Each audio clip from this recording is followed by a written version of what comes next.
I'm going to talk about costs and grain outlook and soybean outlook first. Obviously, we've moved into a new era here for grain prices. All of you know that. It's been a major shift. Is it going to stay that way? The question is, I think the answer is it's not going to stay at $6 and $7 all the time, but it certainly isn't going back to $2 and $3 either. And so that's what we're going to talk about. Some would blame this on a shift on oil prices. It certainly has been a factor, and the reason, though, that it has been a factor is, number one, from a resource standpoint, and number two, because we have a link between grain and oil that we used to not have. Now, before we go on, I want to dispel any myths out there that there have been some people make allegations that I didn't like ethanol. Now, I want to state categorically that I do prefer ethanol in long neck bottles and aged in oaken barrels. But I do not dislike ethanol. I don't even dislike ethanol as a fuel. I think it's great. I think it's good that we have biological fuels that we can put into cars. We can grow ourselves. It's renewable. It has certainly reduced the price of gasoline. I don't think there's any question about that, and I'm all for that. The problem with ethanol up to heretofore was the policy that it was grown under. And this was the renewable fuel standard pre-2007. Said we're going to take renewable fuels up to 7.5 billion gallons. This is after 2007, and jacked it up. It doubled the corn-based ethanol standard, and we're still living under that. But notice also that the rate of growth of ethanol under the renewable fuel standard has slowed considerably in the last 2 years.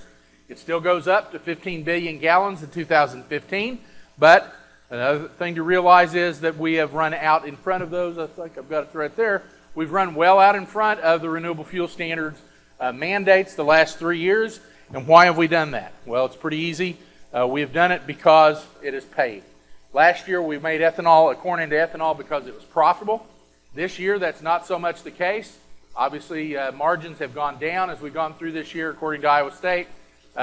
They will be bid back in, and we will see this blue line get back to the black line covering fixed costs again at some point as those companies start changing their behavior on bidding for corn, as they impact the price of ethanol out there. We've had some plants shut down that should put ethanol prices up eventually.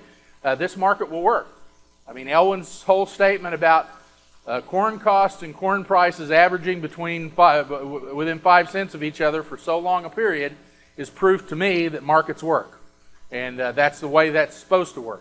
You don't just break even on corn when you have a break-even price. You earn a normal rate of return on capital and a normal rate of return on labor, as long as you're computing your break-even costs correctly. And so that's an important thing to just realize. The same thing's going to happen in the ethanol business. One development last year was a tremendous growth in the exports of ethanol. A lot of this product went to Brazil. A lot of it went to the EU. We've shipped ethanol all over the world because of high sugar prices. And again, that's markets working. That's no problem. I do think that maybe we need to think about just how much national security do we have when we have to export all this.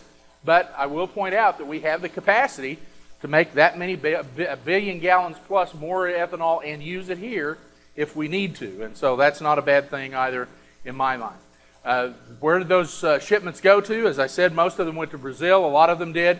A lot of them went to Canada.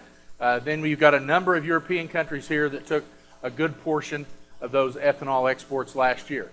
What do I expect for ethanol this year? Well, I think it's not going to change much. I mean, we're already above the renewable fuel standard. We've completely saturated basically the E10 market in the United States. E15 has been approved, is not being used anywhere that I know of for a number of reasons, number one of which is that retailers have not accepted this because it only applies to some cars, it doesn't apply to others. There's no incentive for new plants at these kind of profit rates. The key issue in my mind is the mention that we've had of taking that next slice of renewable fuel standard, which was set aside for cellulosic ethanol, and saying, oh, let's reclassify that as some of that can be fulfilled by corn-based ethanol. I know the folks with MPPC in Washington have looked at this, and I think that's one that they go to the mat over. It would be a very bad deal to put more into the renewable fuel standard than what we have, And so I think that's, if anything, something to really watch for in the coming year. Feed demand for corn should increase this year, but not nearly as much as USDA's May WASDE report in my mind. Hog numbers, slow growth, up about 2%. More chickens, but not a rapid growth. Year-over-year increases are coming this summer, but that's because the decreases last summer were so large. But maybe plus 2 to 4% for June through the end of 2013. Turkeys still growing slightly, not rapid growth by any stretch of the imagination. And then lower cattle on feed numbers from here forward for the foreseeable future. They don't have as big an impact on corn usage as they used to because of the use of DDGS, but still, how you add all of that up to get 900 million more bushels of feed usage, I have no idea. That was the most, to me, probably the most curious number in the May WASDE report number, and I'm sitting here going, well, that's not the case. If that's not the case, then they're going to have more usage in other places in the balance sheet, which I've already said I don't think ethanol is going up. I don't think non-ethanol food, seed, and industrial is going up since it's been stable for 25 years. So it leaves exports and ending stocks is the only place you can put a portion, and maybe as much as 700 million bushels of that 900. Ron's shaking his head. I think that's fair. I don't see how feed can take up anywhere near that much. Would go to exports or the bottom line of carry-out stocks. If it goes to exports, well, that's probably pretty good for the market. If it goes to carry-out stocks, then the price forecasts we're seeing now are far too high. Okay? And so, if anything, I can see downward pressure.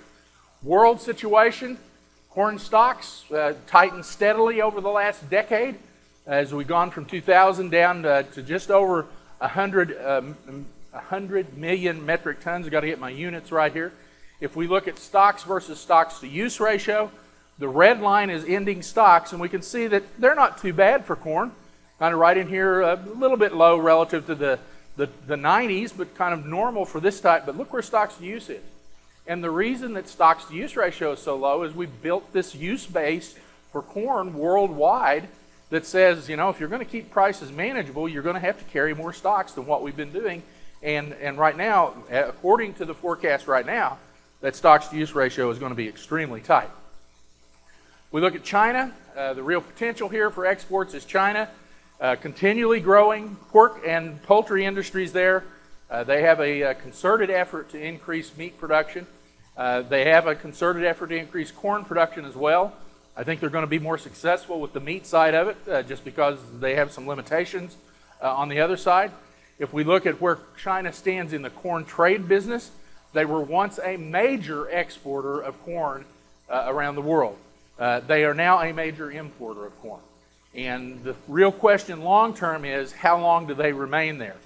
You know, I talked to a lot of people that says they're going to stay there for a while because they don't have nearly as much arable land as they need, and their yields are too low. Now, my thought every time I hear that is, that yield thing could be fixed if they are open to some technologies, which we just saw released by one of their ag ministers last week that talked about becoming corn self-sufficient, and they mentioned advanced genetics for corn and those kinds of things. They have some problems there. A lot of their corn's grown in very small plots. They can't bring to bear some of the technologies we can, but I'm sure they can improve. I still think, though, with their push for more meat in production in the country, that they're going to put a lot of pressure on corn and probably not be an exporter anytime soon. This is corn exports on a world basis, and of course the U.S., the blue is the lion's share of those. Argentina is the next one. This light blue is China's contribution to exports, world exports, and notice that they've completely disappeared in recent years. Corn production among those exporters, still China is a large portion of that. They raise about 60% as much as the U.S. does, but we are obviously the driver of the export market on the corn side. So from a demand standpoint, exports are going to remain strong. I don't think feed usage is going to be near as high as USDA says. Non-feed food, seed, and industrial should remain strong. What does that mean? If I'm doing the balance sheet, I would come up with larger ending stocks than what they do now because I just think their feed number is way too high. On the supply side, primary cause of where we are right now is 2 below trend yields in a row. I had a discussion yesterday with Rick Tolman in a meeting. He's the president, he's the CEO of the National Corn Growers, and he said, well, and I said, well, we really hadn't had a bad weather year. He said, well, we kind of think the last 2 years have been bad weather. And I said, well, they haven't been great, but they've been nothing compared to 1988 or 1983.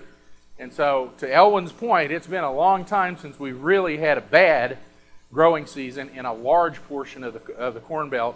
We're due for that at some point, but still, it didn't take very large deviations from trend to leave us in a position of consistent high corn prices here, given the new world that we work in. Where are we as of now? And you can see record high prices last year. Corn futures still, $5 to $6 on the Chicago futures basis Omaha. As of yesterday, I think we might be able to trade corn lower than that if good weather conditions develop. Here's the projected corn price to use, stocks to use ratio. Well, that's not the right chart. What did I do? I left one in there. The projection for now is 14% by USDA and a national average of 4 to 460 for price coming this year. Obviously, lots of incentives to plant corn, and we got a lot of it planted. We got it planted very effectively and very fast. The completion of this corn planting this year is the fastest ever. At times, we weren't even as fast as we were back in 2010, but still rapidly completed once the weather straightened out. Emergence has been as good as it ever has been. So we've got a very good corn crop started. The question is, are we going to have the kind of weather we need to get production? Now, back in April, and for most of the winter, and Elwin showed you one from November that had a belt of dry conditions all the way up through the western corn belt, we still had a situation with southern Minnesota and Iowa that I was getting very concerned about. Well, if we look at last week's chart, that little area has taken care of itself, but we still have a pretty good number of areas in the corn belt that are abnormally dry. Will that take care of itself? We hope it does. June, as Elwin pointed out, is the wettest month of the year, and we have some conditions that suggest it might certainly be this year.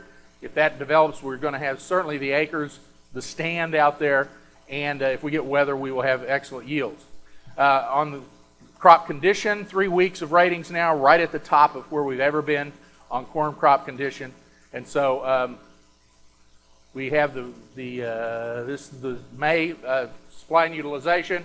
USDA, of course, the big shock in this was the yield estimate at 166. That's 2 bushels plus above the trend yield. Certainly an excellent crop if that comes to be 14, almost 15 billion bushels.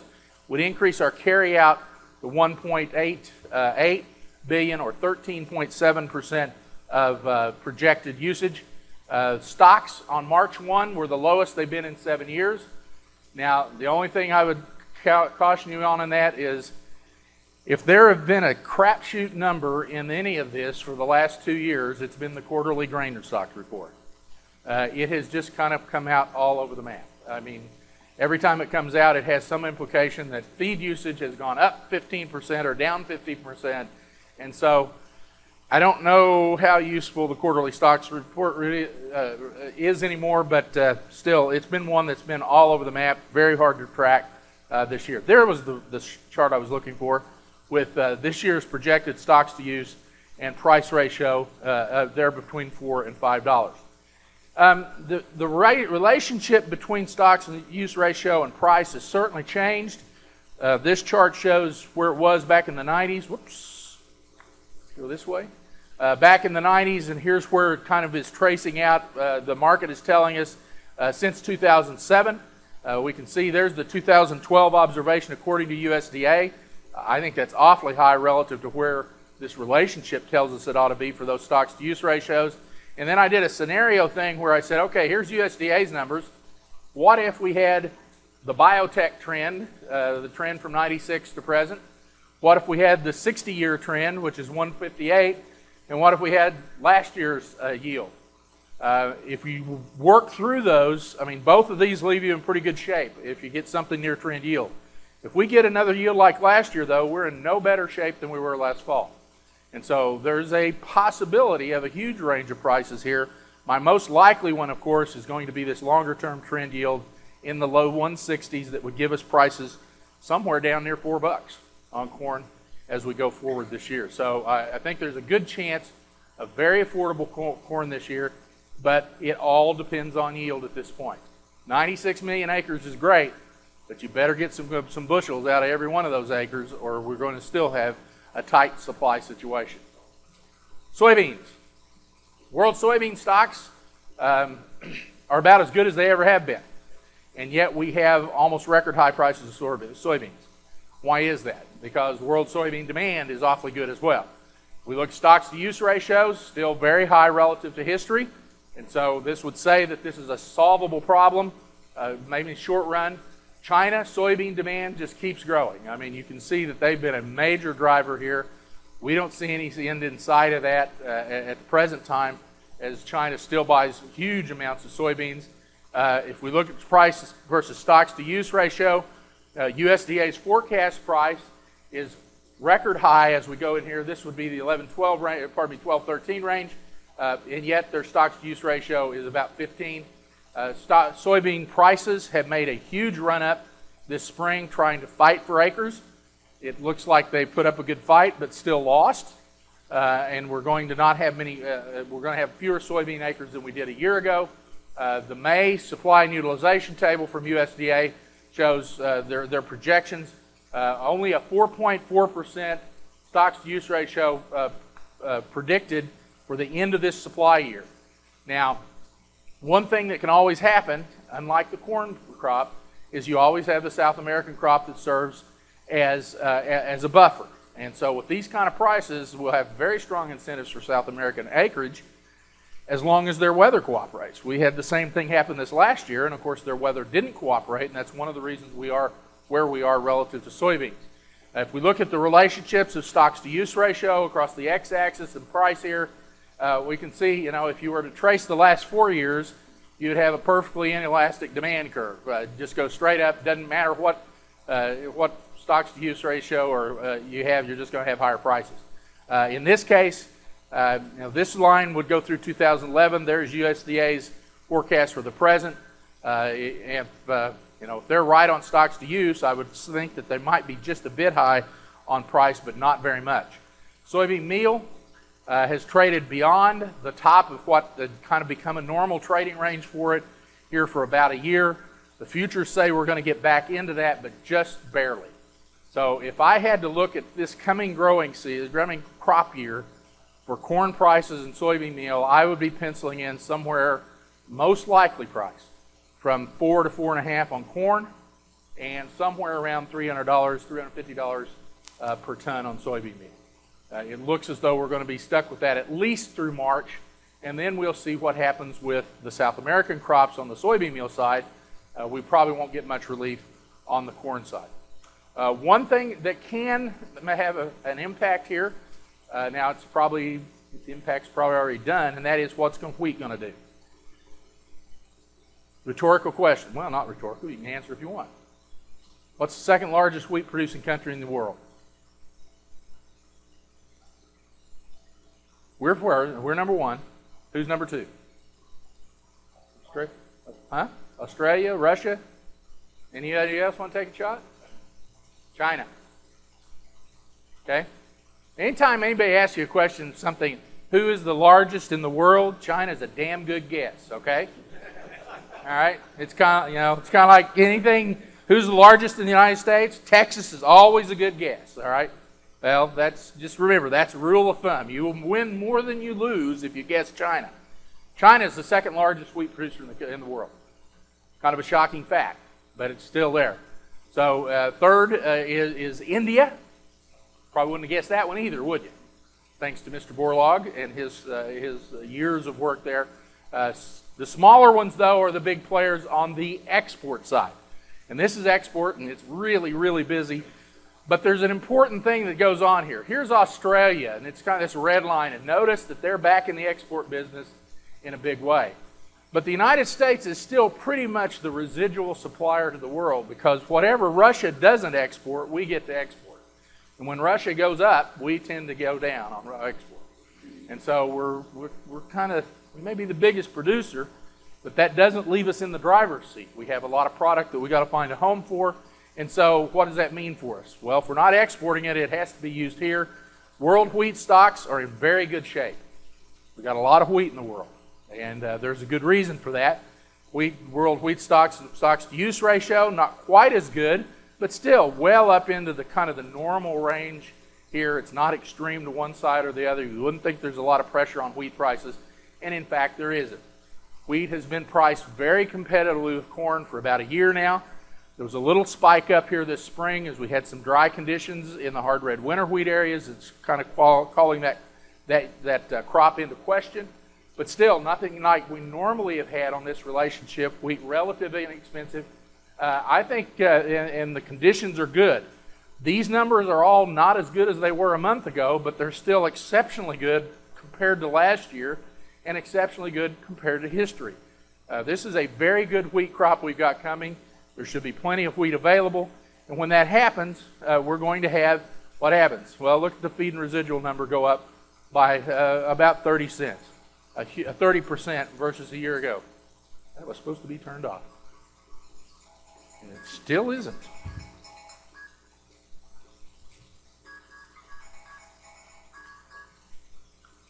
It's the president calling. Excuse me. I guarantee he ain't calling me. Boy, I wish he would, though, I'll tell you. Let's see, where do we start? Anyway, about 28% higher feed usage projected this year by USDA. You know, I think one of the things we have to watch out is corn. Wheat's going to be an issue here for a long time. So in summary, corn, in my book, strictly a weather situation. Early planting takes away some risk, but that risk that it's taken away is mainly the risk of an early frost. A good yield, near $4 on corn, perhaps even lower. 2011 year, near $6. If it stopped raining this week and didn't rain and went 100 degrees for a month this summer, we'd have 1988 all over again, which that year we had a nice spring, but I remember, and we could still have $7 or $8 corn. I mean, I've covered the bases here. I will tell you that I think the most likely one is the good yield scenario. I don't think there's a lot of question about that. Counting on big exports to China, soybeans, still fighting for acres, probably losing. Normal yield will still get us $12, $13 beans. I mean, I just don't see a lot of downside on the bean side given what happened in South America this year. Meal in the $350, $400 range possible. I would say more like $300 to $350. Wheat now can be considered a feed grain in a lot of areas in the United States, and I think it's going to stay that way. It's grown everywhere in the world, planted and harvested somewhere in the world almost every day of the year. It can respond to conditions. This price of wheat is profitable in lots of parts of the world, so they're responding. Russia is the key. It drives exports, but this hard red winter wheat crop was very bad last year. It had deteriorated a bit, but it still looks like it's much, much better. And even with lower corn, I still think wheat is still going to be very competitive in the Southwest this year, again in the Eastern Corn Belt in many areas. So while we here in the Midwest, in Iowa, probably won't have wheat in our diets very much that we feed our pigs, there are going to be a lot of folks that's going to be considering that all the time that really didn't give it a lot of time to others. So, quick questions on grains? Better news than it has been. Yes, sir.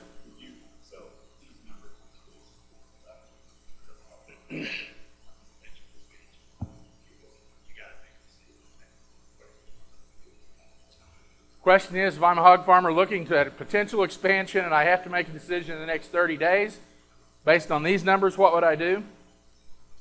I'd probably expand. Based on the numbers I'm getting ready to give you, I don't want you to do that. So, I don't care when you take that note down, but you can take it now or later, all right? Yeah.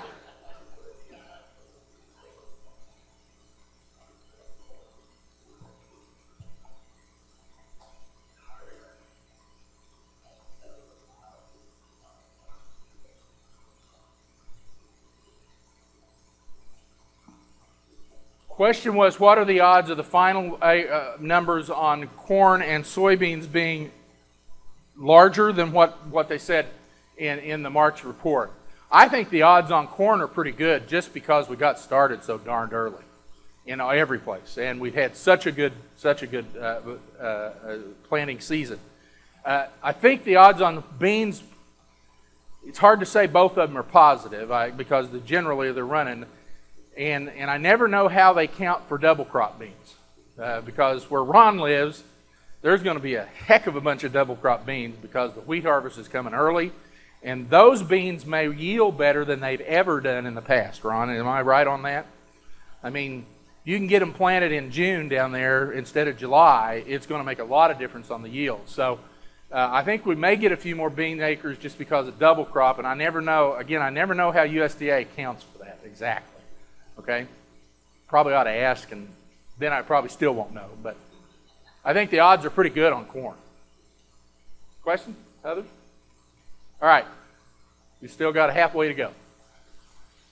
Key issues for this year. I think the number one issue across the board in the meat business is domestic demand. And I think from several points. Number one is we still have a very soft economy.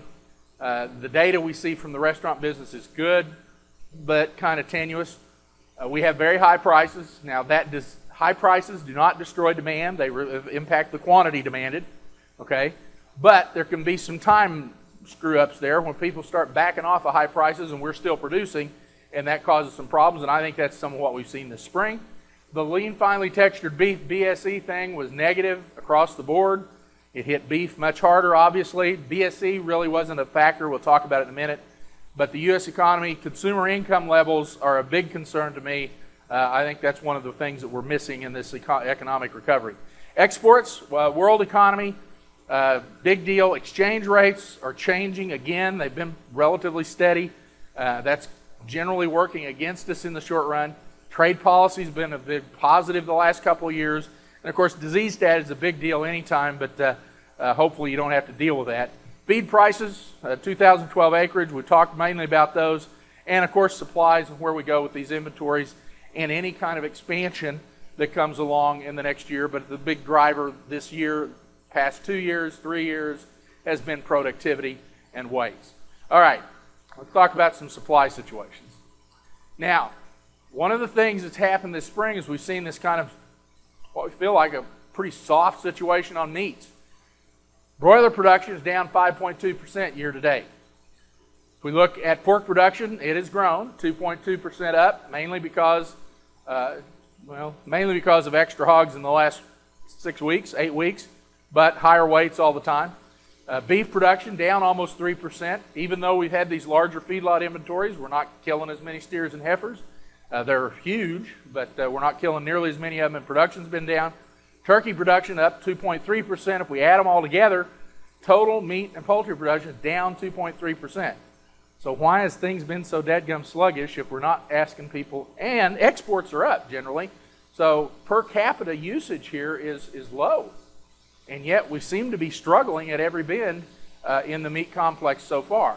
And I would say that this data on cold storage proves that point. One of the highest total cold storage observations in the last 2.5 years. The record, second highest ever for pork. I'll get it right in a minute. For pork in cold storage, the highest ever for beef in cold storage. I mean, this quantity being moved right now has certainly hit the skids here in March and April as we've gone on. And I think part of that is high prices and people backing off from them a little bit while the quantity coming to market is still just as high as it was because it was determined sometime a year or 2 years ago in the case of beef. GDP, is it positive? Well, it was kind of more positive before the Fed started revising numbers downward last week. First quarter GDP growth of 1.8 is nothing to write home about. If we look at the unemployment rate, of course, it ticked up 0.1%. I don't think that's really nearly as significant as the jobs number, which was up only 60,000 for the month. But still, we've had this kind of negative relationship between consumer sentiment and the unemployment rate that, you know, if this thing doesn't keep coming down, I don't know that we're going to be able to keep pushing the consumer sentiment surveys up. And even those consumer sentiment surveys are at odds now. The conference boards was down last month. The University of Michigan's numbers were up.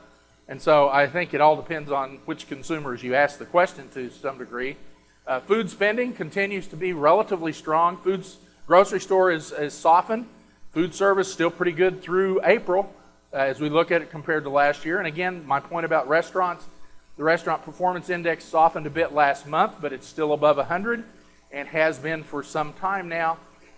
So we think that the restaurant sector is performing well, and yet the whole situation in meat still feels quite soft. When I put all the data together into demand indexes, which Ron and I's colleague, Professor Grimes, started many years ago, we got pork up fractionally the 12 months ended March, in March of 12 versus a year earlier. We got beef up some, soft chicken demand, turkey demand strong, been strong for some time, but still, kind of a mixed bag on our demand measures. And here's the factor that I started watching last year, and it looks worse and worse. This is per capita disposable income, and this is income per person in the United States after you paid all your taxes. This, to me, gets close enough to that take-home pay line on your pay stub, okay? And you can see that it has not had a very good go of it for the last year. And in fact, when the April numbers came out, the red there is the revisions of the last 6 months, and they were positively ugly. In that kind of environment, I don't think it should be surprising to us that demand seems kind of weak. Okay, folks don't have as much money as they did, and until this starts recovering, and you can see, we bounced back up pretty nicely after the recession here, up above 2%, but then we've been in the doldrums for a year now. So I think this is a number that I'm going to keep watching because it seems to be very characteristic of consumer behavior. And then you add in the fact that we've had to spend a lot more money for gasoline this year, even though those prices have backed off some. That's certainly been a factor in most cases. Lean, finely textured beef. Talk about an unwarranted attack. I think this had to be it. It was negative for all meat, though, I think, not just lean beef. It took 400 to 500 million pounds of lean beef, 90% Kim lean beef, 95% Kim lean beef off the market, and so it's shorting that sector of the ground beef business. It put 900 million pounds or so of 50s back on the market, and so we've had plenty of those available. And then I will say that I don't think BSE was much of a factor. It was in the news for a day. If you listen to some of the talking heads that night that it was announced, or the next night, they tried to make a big deal of it, but U.S. consumers didn't seem to buy any of that, and that's to their credit. Here's the prices, the impacts that we see. This is 50s.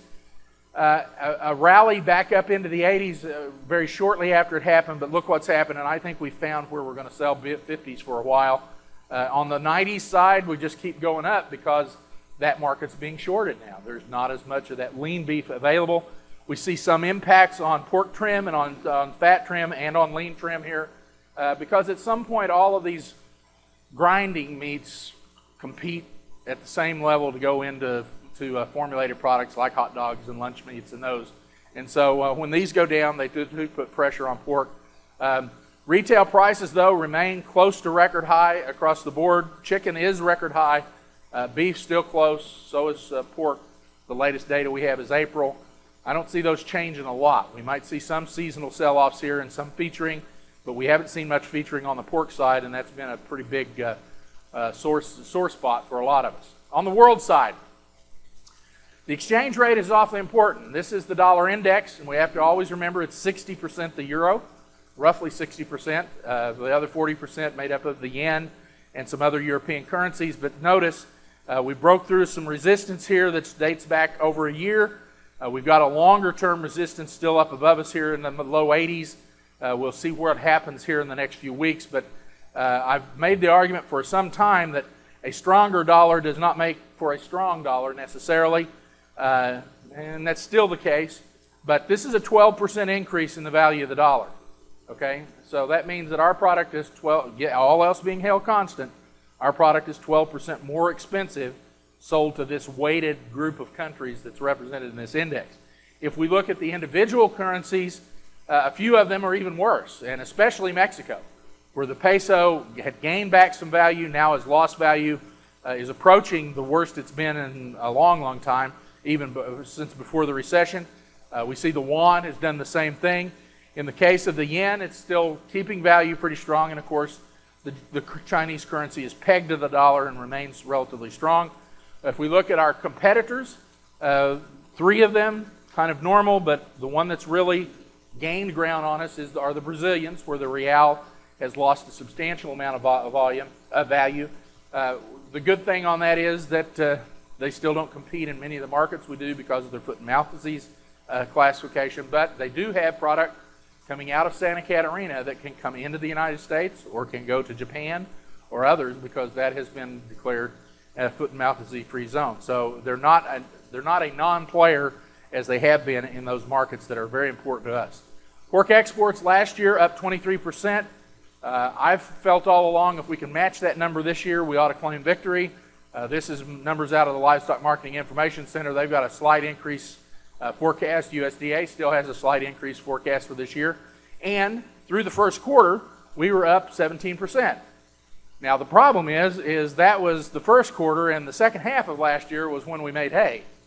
And it's going to be tough to keep up with that. We have to average within 5% of last year's total number for the last 3 quarters to match last year based on where we are at the end of the first quarter.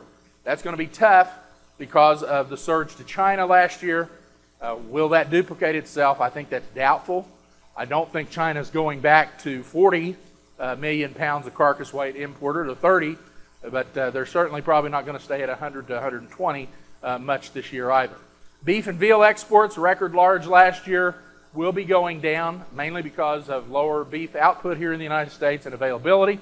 I'm going to skip that one. Chicken exports, record large last year, going to go down a bit this year, again because of lower production.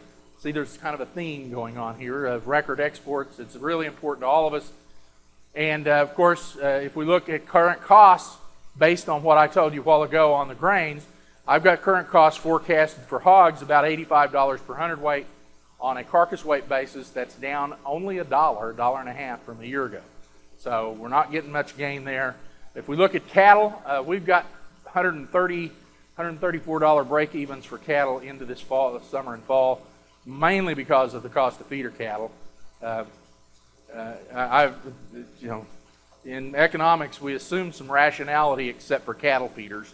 And so I don't know how you explain that other than having a really good banker. So anyhow, I'm always reminded of the story down home back in the 70s of one twin brother was stealing the cattle and the other was stealing the feed, and they were still losing 75 bucks a head.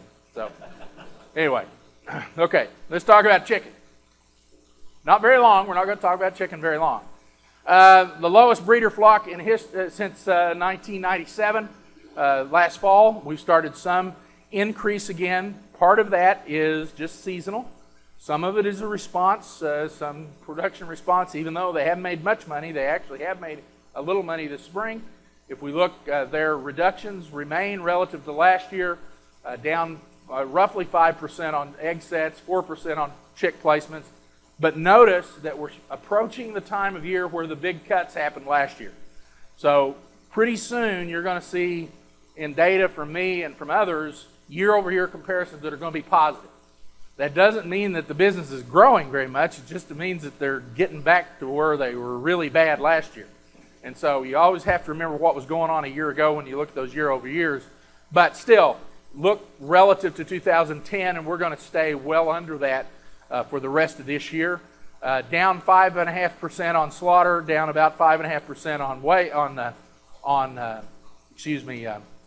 production.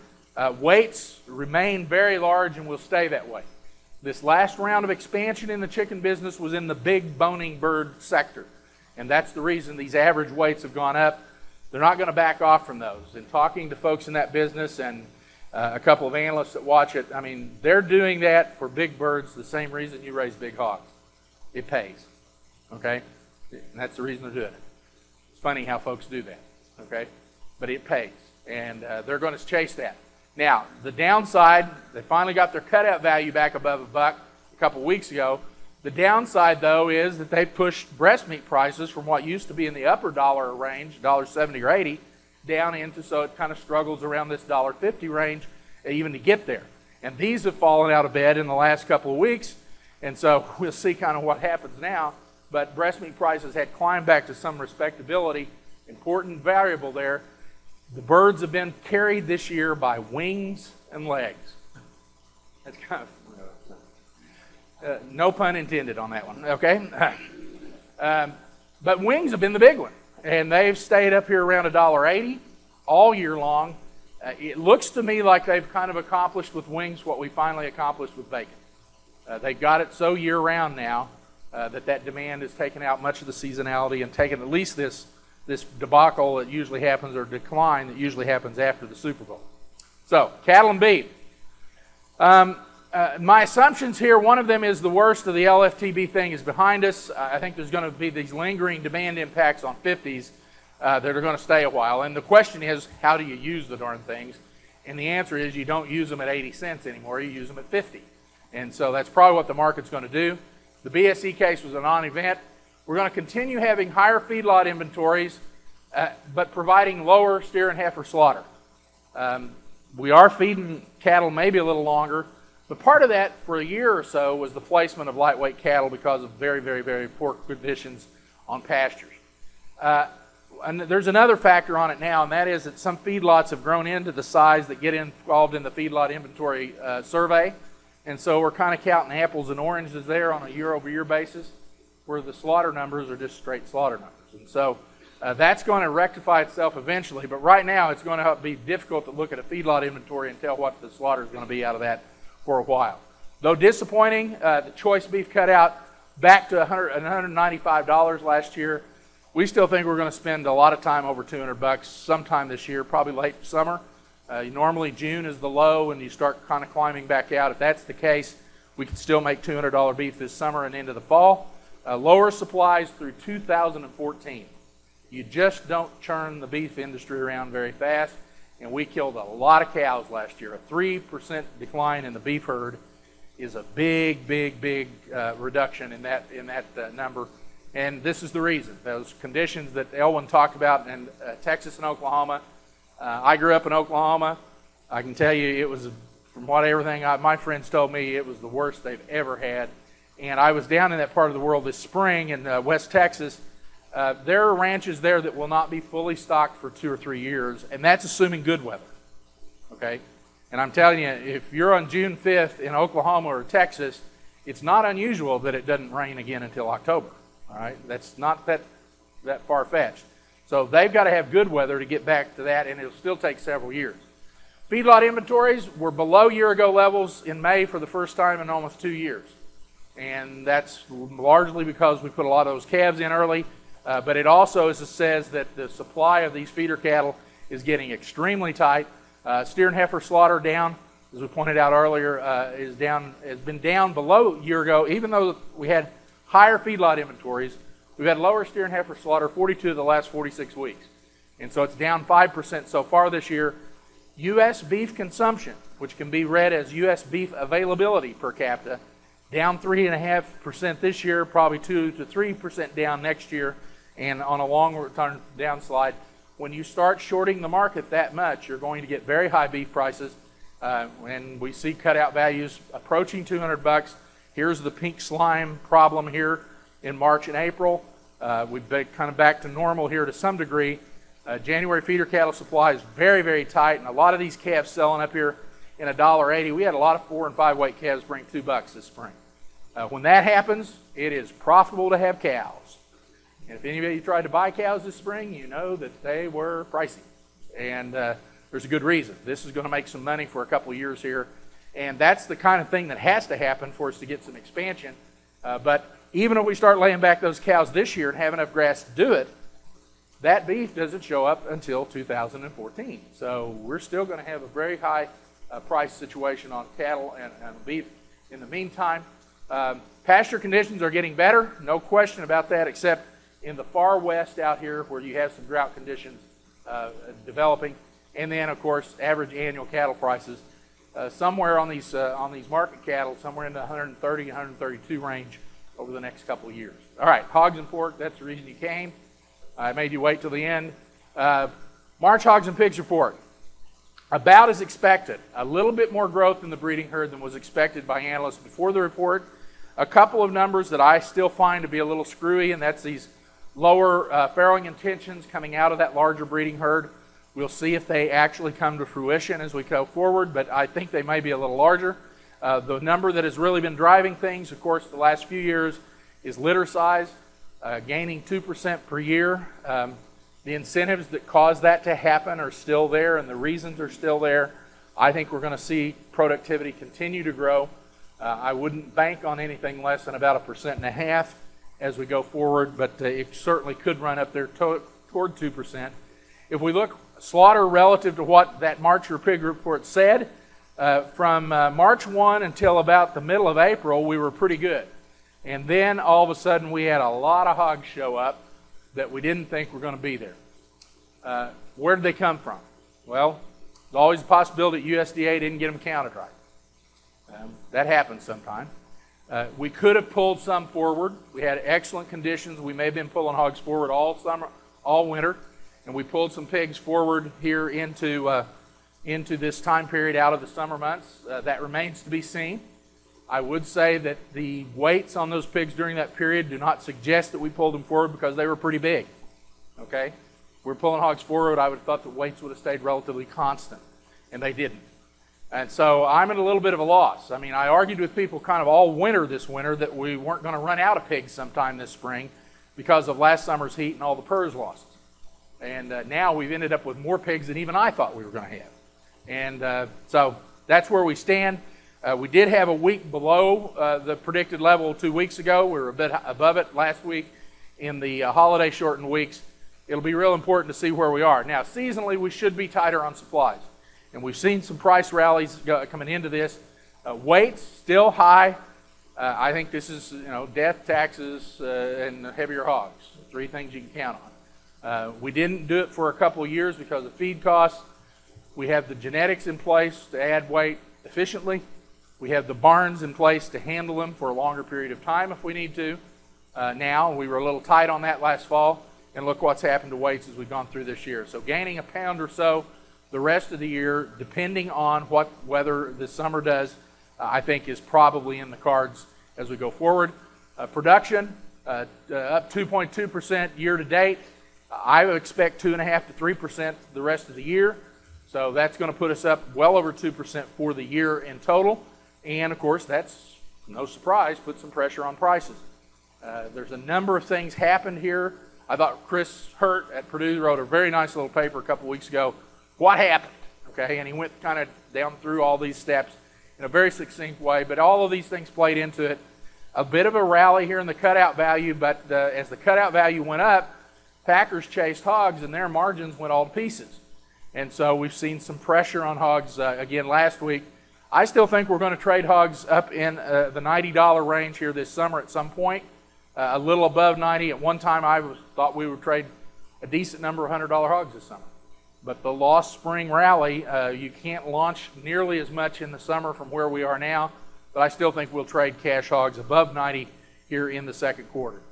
Profits, as of yesterday's futures, had gone back to the positive side with this rally in lean hog futures the last couple of weeks. Yeah.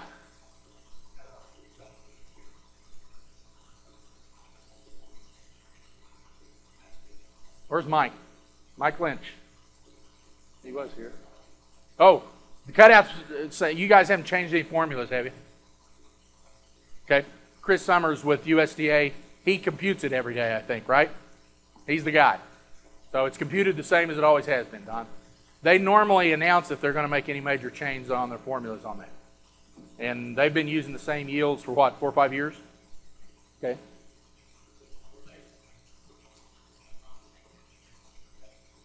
Well, and I would say that's bidding behavior on packers' points is the reason that it has changed. If you look at the cutout should be the same relationship to the cuts. I mean, that's the important one because that's what goes into them. And we've had a lousy run with bellies. We've had a not very good run with hams. Kind of everything has been soft. The softness of the trimmings has gone into that. So there's been a number of reasons. But if you look at the cutout and the cuts, that's where the relationship is. Yeah. A good question, though. Okay, so hog prices, profits. This was minus $5 3 weeks ago. okay, for all of 2012. It's gone to +5, almost +6, a big change, some help on the cost side as well. My price forecast, I've got Ron's in here on the left. Neither one of us really want these in public at this point, but you know, that's the price of being famous, I guess. Iowa State's the Livestock Marketing Information Center. I don't change these from quarter to quarter. I just put them out there for a quarter, and if they're wrong, they end up wrong. I mean, that's just the way it is. And then I always try to put recent lean futures. These lean futures were above the top of our range at one time. They've been below the bottom of our range at one time, and they're kind of getting back to the bottom of our range again here as we go forward. As I said a while ago, I still think we're going to have futures prices or cash prices up in the 90s here this summer, and probably in the low 80s for the fourth quarter as we get toward that. So, risks. Export disruption is always the biggest risk to any outlook in the meat business, in my opinion. Okay.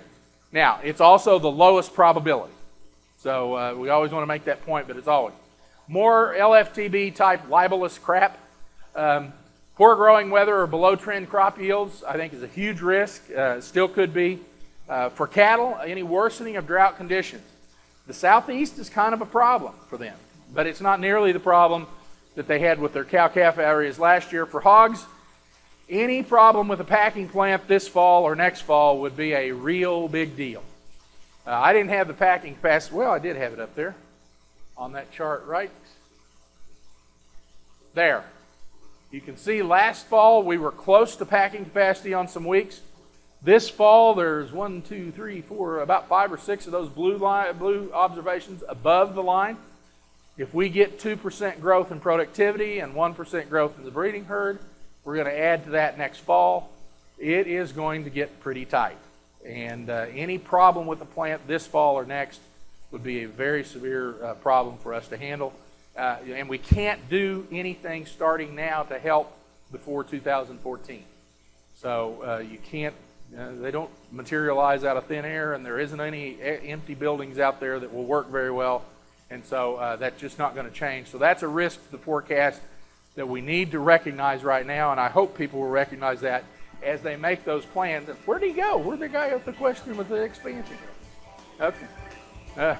If you see him, tell him I need to talk to him.